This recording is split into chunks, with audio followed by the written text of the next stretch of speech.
Assalamualaikum warahmatullahi wabarakatuh. Alhamdulillahirabbil alamin. Segala pujiannya milik Allah. Salawat dan salam semoga terlimpah kepada Rasulullah, keluarganya, sahabatnya, dan umatnya yang setia sampai akhir zaman. Sahabat Jaket Tingkir KW 12, sedikit saya di kesempatan kali ini mau menyampaikan beberapa hal peraturan pemerintah khususnya yang dibuat di zaman Pak Jokowi yang sangat tidak masuk akal, merugikan masyarakat, itu juga merugikan negara. Saya pertama menyoroti PP 45 tahun 2015. Ya, sekali lagi PP 45 tahun 2015. Di pasal 1 huruf 15 di sana dinyatakan bahwa ada definisi tentang usia pensiun.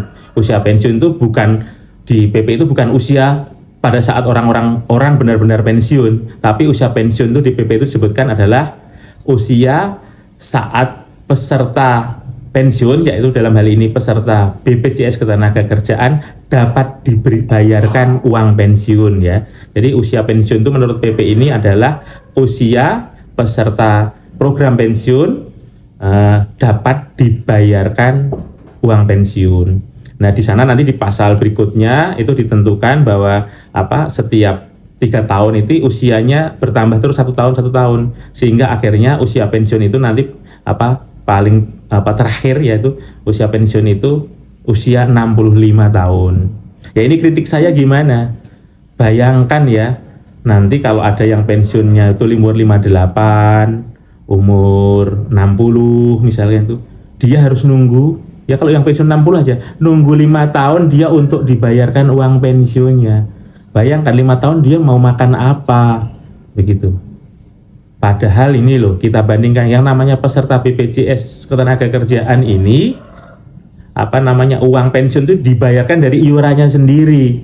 Dan sebetulnya yang namanya dana pensiun itu asalnya juga dari iurannya sendiri, seharusnya seperti itu. Nggak seperti di Indonesia ini, dana pensiun pejabat kok dibayarkannya bukan dari potongan gajinya gitu ya, tapi dibayar dari APBN, dibayar dari uang pajak rakyat. Contohnya siapa? Satu, anggota DPR, termasuk presiden dan wakil presiden ya, sama.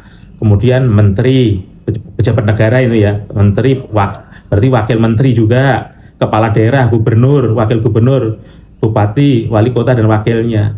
Ini kan lucu sekali, dan seharusnya justru yang pejabat negara ini dihapuskan. Tuh bayangin tuh, atau Mas Gibran itu masih muda, nanti pensiun, dapat uang pensiun ini sampai kalau dia meninggal digantikan istrinya meninggal dikasihkan ke anaknya, sampai anaknya kalau nggak salah usia 23 tahun.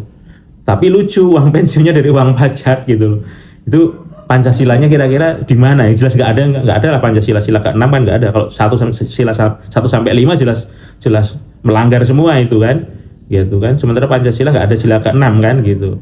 Itu satu PP ya, PP 45 tahun 2015. Yang kedua ya, saya pernah sampaikan yang PP 23 tahun 2018 yang PPh 0,5% kali omset. Ini jelas peraturan yang ngawur dan merugikan negara. Karena sekali lagi namanya usaha itu prosentase laba bersihnya, net profit margin itu berbeda-beda. Pulsa kurang dari 2%,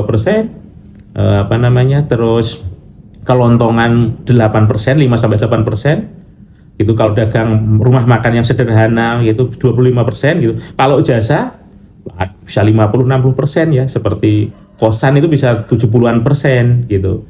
Nah, itu jelas peraturan yang sangat nggak adil. Untuk jasa-jasa ini dengan peraturan ini jelas merugikan negara. Berapa triliun negara kehilangan dari peraturan ini. Yang berikutnya juga PP 55 tahun 2022 itu, jadi orang yang usaha yang omsetnya sampai dengan 500 juta nggak kena pajak. Yaitu sekali lagi juga merugikan negara. Kalau untuk dagang pulsa ya 500, 2% kan mungkin cuma 10 juta ya.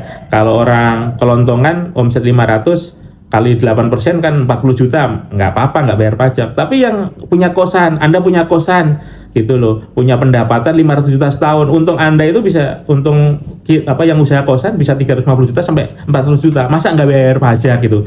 Makanya Pak Jokowi ini benar-benar bikin peraturannya di eranya itu nggak bisa akal saya nggak bisa mencerna gitu ya. Ada lagi tuh PP nomor 18 tahun 2017 yang tentang ini, tentang apa ini anggota DPRD gitu ya.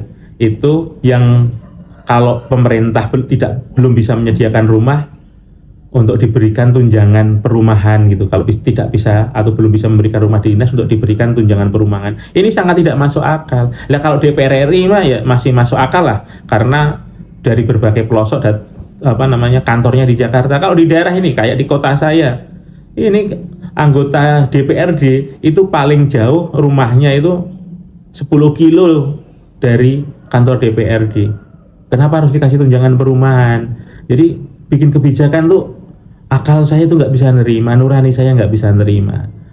Jadi ya terus ya kita tahu sendiri juga sama itu, KPK undang-undangnya diubah jadi kayak gitu, ngangkat Firly Bahuri yang menyingkirkan 57 anggota pegawai KPK yang punya integritas.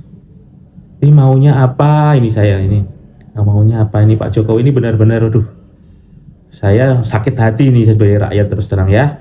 Demikian sahabat Jakarta Tingkir yang dirahmati Allah, ya tentunya orang-orang yang punya nurani dan akal akan sependapat dengan pendapat saya gitu ya.